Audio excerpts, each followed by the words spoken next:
Let's talk about active learning. So building on the connection between the brain, color, and studying that we talked about in the first video, to truly maximize your learning, you need a multifaceted approach. So it's not just about what colors you use, but how you integrate them into a broader system of effective study techniques.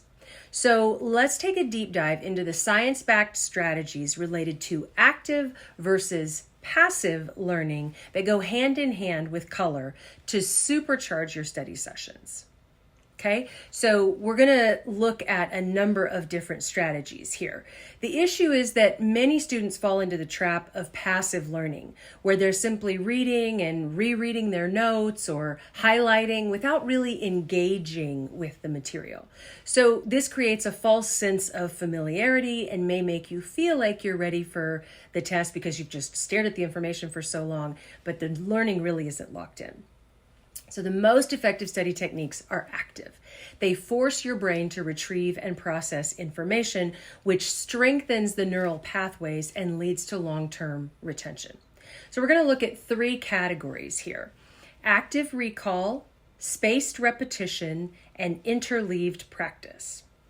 So active recall is first. Instead of just rereading material, you should actively try to remember the information. So within active recall, we're going to talk about 4 strategies to help you with that. The first one is simple, note-taking.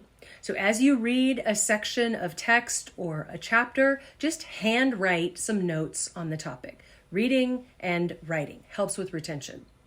The act of writing down the information actually helps transfer it from your short-term to your long-term memory. It's a process known as encoding. So you're encoding the information into your memory. And the physical act of writing is more effective at it than typing. If you just will not do the handwriting, it's okay. Take notes via typing. It's better than nothing. Writing also promotes, though, what's known as neuroplasticity, which is your brain's ability to form those new neural connections. Next is self-quizzing. So after you read a section of your textbook, close the book and try to answer questions about the content from memory that you generate. Next is flashcards. These are the classic tool for a reason, as we talked about last time. Write a question or a term on one side and the answer or definition goes on the other. Very simple. In addition to the benefit of handwriting your flashcards, the act of retrieving the answer before you flip it over makes it extra powerful. So work up toward that complete recall or retrieval. And then there's the Feynman technique. So this is named after Nobel Prize winning physicist Richard Feynman. This method involves explaining a concept in simple terms, as if you were teaching it to a child.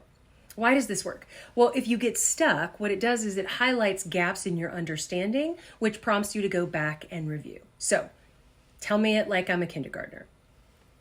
Next is spaced repetition. So this technique involves reviewing information at increasing intervals over time.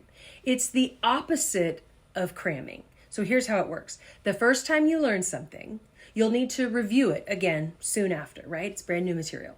The next time you get it right, you can wait a bit longer to review it. The brain, it sounds strange, but the brain sort of needs to forget the information slightly before relearning it to strengthen the memory.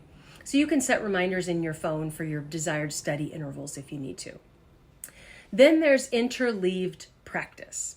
So rather than studying one topic in a long, unbroken block, what's called block practice, you mix different subjects or topics during a single study session. For example, instead of doing 20 math problems of the same type, you might do a mix of problems on algebra, geometry, and calculus.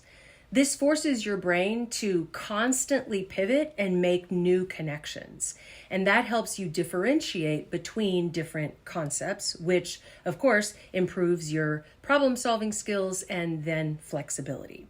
So this concept also works with just your flashcards. So first, you study your flashcards in order to understand the concepts, sort of lock them in, and understand how things work and flow together. Then you want to shuffle your flashcards and study them in a mixed up format to lock in the learning. When your brain has to recall concepts at random or in isolation, this strengthens the neural connections and helps solidify the learning. So hopefully these tips are helpful when it comes to active learning. Don't just do a passive learning method. And next time we're going to talk about your study environment and sort of the mind games that plays and how you can really make that work for you.